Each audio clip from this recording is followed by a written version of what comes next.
الله الرحمن الرحيم نحمده ونصلي ونسلم على رسوله الكريم أما بعد أعوذ بالله من الشيطان الرجيم بسم الله الرحمن الرحيم ما آتاكم الرسول فخذوه وما نهاكم عنه فانتهوه صدق الله مولانا العظيم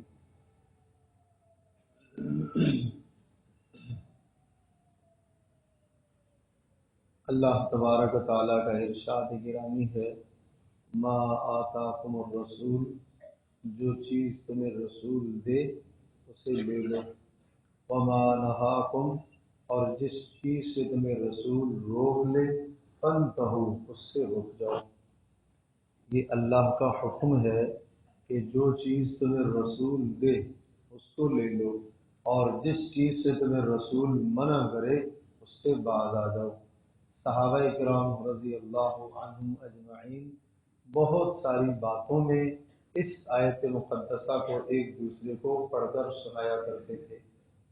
جب کوئی حوالہ پوچھتا کہ قرآن مجید میں یہ کہاں لکھا ہے، قرآن مجید میں اس مسئلے کا حکم کہاں موجود ہے، تو صحابہ کرام رضی اللہ عنہم اجمعین اس آیت کو پڑھتے، ما آتاکم الرسول فخذوہ، کہ قرآن میں جو یہ تو لکھا ہوا ہے کہ جو چیز رسول تمہیں دے اس کو لے لو، اور جس چیز سے تمہیں رسول منع کرے اس سے باز آ جاؤ۔ لہذا ہر بات اگر قرآن مجید میں نہیں ہے، رسول پاک صلی اللہ علیہ وسلم کی سیرت سے، زندگی سے جو بات ثابت ہے وہ بھی ہمارے لیے اسی طرح سے قابل عمل ہے جس طرح سے قرآن مجید کی آیت ہمارے لیے قابل عمل ہے۔ حضرت صلی اللہ علیہ وسلم کی خدمت میں ایک شخص حاضر ہوئے اور ان کے ہاتھ میں انگوٹھی تھی سونے کی، تو نبی پاک صلی اللہ علیہ وسلم نے اس انگوٹھی کو ناپسند فرمایا اور انہوں نے اس انگوٹھی کو اتار کر رسول پاک صلی اللہ علیہ وسلم کی خدمت میں پیش کر دیا، تو نبی پاک صلی اللہ علیہ وسلم نے اس انگوٹھی کو اٹھا کر پھینک دیا۔ تو حضرت صلی اللہ علیہ وسلم کے چلے جانے کے بعد کسی شخص نے ان سے یہ کہا کہ یہ انگوٹھی رسول پاک صلی اللہ علیہ وسلم نے جو پھینکی ہے اس کو آپ لے لیں، سونے کی ہے، آپ نہ استعمال کریں، گھر میں کسی عورت کو دے دیں۔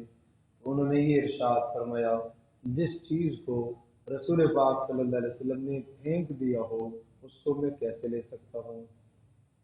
یہ ہے بات ماننے کی کہ جس چیز کو اللہ کے رسول نے منع کر دیا، پھینک دیا ہے، ناپسند نظر، اللہ کے رسول کی ناپسند نگاہ اس پر پڑ گئی ہے، وہ میرے گھر میں کیسے آ سکتی؟ کس قدر اتباع کا حال تھا۔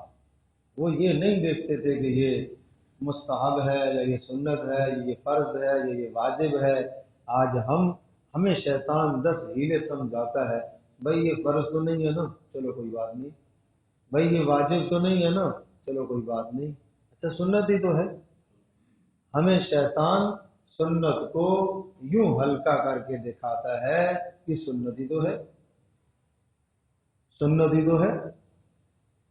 وہاں سنت کی پیروی کا یہ حال تھا کہ عبداللہ بن عمر رضی اللہ تعالی عنہما، ان کے بیٹے نے ایک مرتبہ اتنا سا لفظ کہہ دیا، عبداللہ بن عمر نے سنایا کہ رسول پاک صلی اللہ علیہ وسلم لوکی کو پسند فرمایا کرتے تھے، اور انہوں نے یوں کہہ دیا کہ مجھے تو پسند نہیں ہے، ساری زندگی بات نہیں کی بیٹے سے،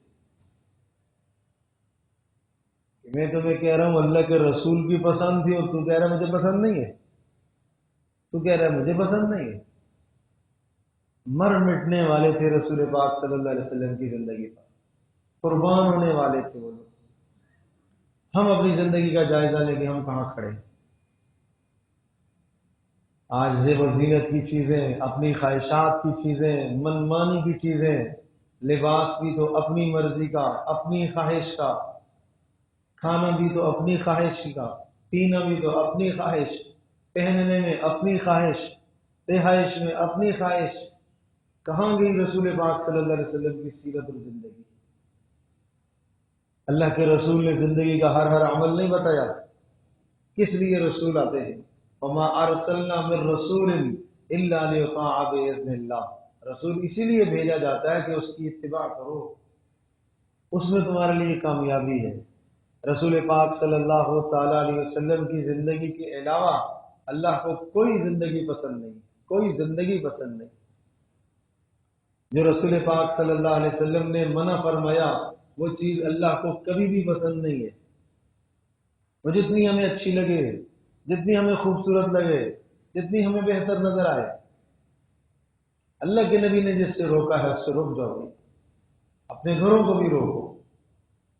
تو انگوٹھی کی بات عرض کر رہا تھا، ہاتھ میں آج جوانوں کی ہاتھوں میں نظر آتے ہیں، کڑے پہنے ہوئے نظر آتے ہیں، گلے کے اندر لاکٹ نظر آتے ہیں۔ یہ جوانوں، یہ مردوں کے لیے حرام ہے، ناجائز ہے۔ مرد کو صرف اور صرف چاندی کی انگوٹھی کی اجازت ہے، فرض نہیں، واجب نہیں، اجازت ہے۔ رسول پاک صلی اللہ علیہ وسلم نے پہنی ہے، اور وہ بھی مجبوری، اس لیے کہ آپ علیہ السلام کی مہر تھی، اس پر محمد رسول اللہ لکھا ہوا تھا، اور وہ اس وقت آپ نے بنوائی تھی جب آپ علیہ السلام نے حدیبیہ کے موقع کے بعد جب آپ علیہ السلام نے اجمی بادشاہوں کو خط لکھنے شروع کیے تھے، اسلام کی دعوت دی تھی، تو صحابہ نے کہا کہ یہ لوگ قبول نہیں کرتے خط جب تک مہر نہ ہو، تو آپ مہر بنا لیں۔ یہ مہر تھی آپ علیہ السلام کی، اور اس پر محمد رسول اللہ لکھا ہوا تھا، اور وہ بھی صحابہ کہتے ہیں کہ اس کا جو نگینہ ہوتا تھا جس پہ لکھا ہوا ہوتا تھا وہ ہتھیلی کی جانب، اوپر نہیں ہوتا تھا، ہتھیلی کی جانب ہوتا تھا، ہتھیلی کی جانب رکھتے تھے۔ اتنی بات صحابہ نے محفوظ کی ہوئی ہے۔ آپ علیہ السلام کیسے پہنتے تھے، کون سی انگلی پہ پہنتے تھے؟ بیت الخلاء میں جاتے تھے، نکال دیتے تھے اس کو، محمد رسول اللہ، اللہ کا نام لکھا ہوا تھا۔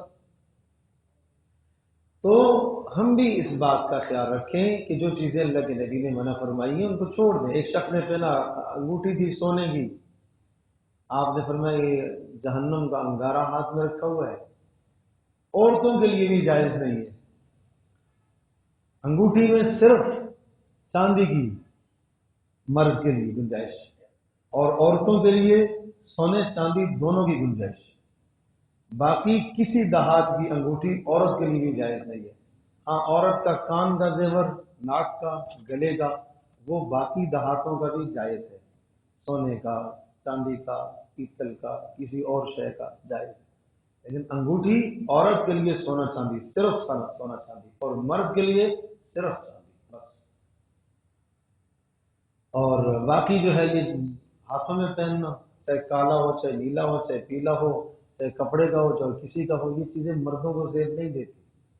یہ گلے میں پہننا یہ مردوں کو زیب نہیں دیتی، یہ کانوں کا چھدوانا یہ مردوں کو زیب نہیں دیتا، یہ مردوں کے کام نہیں ہے۔ ان چیزوں سے اپنے آپ کو روکو، اپنے بچوں کو منع کرو۔ یہ فیشن پرستی اچھی نہیں ہے۔ ہاں، فیشن، رسول پاک صلی اللہ علیہ وسلم نے خوبصورتی کو پسند فرمایا۔ آپ نے فرمایا جس کے بال ہیں وہ بالوں کا اکرام کرے۔ آپ علیہ السلام بالوں کو خوب تیل لگاتے تھے، اتنا تیل، صحابہ کہتے ہیں کہ آپ علیہ السلام کی پگڑی مبارک کے اندر ٹوپی کے نیچے کپڑا ہوتا تھا اور وہ تیل سے تر رہتا تھا، اتنا تیل لگاتے تھے، اتنا تیل سر میں لگا ہوتا تھا۔ ایک صحابی کہتے ہیں میں نے جب آپ علیہ السلام کو یہ فرماتے ہوئے سنا کہ جناب تم وہ تیل لگایا کرو، اپنے بالوں کا اکرام کیا کرو، تو میں 2 مرتبہ روز تیل لگاتا ہوں۔ کہ اللہ کے نبی نے فرمایا، ایک شخص کو آپ نے دیکھا کہ پراگنڈا بال بکھرے ہوئے منتشر بالوں والا، یہ جسم، آپ نے کہا یہ کیا ہے؟ یہ چیز تو اللہ کو پسند نہیں ہے۔ ان اللہ جمیل و یحب الجمال، اللہ پاک خوبصورت ہے، خوبصورتی کو پسند کرتا ہے، یہ اچھی چیز ہے، لیکن سنت کے مطابق اپناؤ، ہر چیز سنت کے مطابق۔ سنت میں جو خوبصورتی ہے وہ دنیا کے کسی لباس میں خوبصورتی نہیں، جو سنت میں اچھائی ہے وہ دنیا کی کسی شے میں اچھائی نہیں۔ تو اس کی کوشش کرو کہ اپنی زندگی کو سنت پر لاؤ، سر سے لے کر پیر تک اپنے آپ کو سنت میں سجاؤ۔ قیامت کے دن ہم کہہ سکیں نا کہ ہم تو شبیہ لے کے آئے ہیں اللہ کے رسول کی، یا اللہ تو اس کو حقیقت کر دے، ہم تو نقل لے کے آئے ہیں۔ اگر ہمارے پاس وہاں نقل بھی نہ ہوئی تو پھر کیا ہوگا؟ نقل بھی نہ ہوئی اللہ کے نبی کی،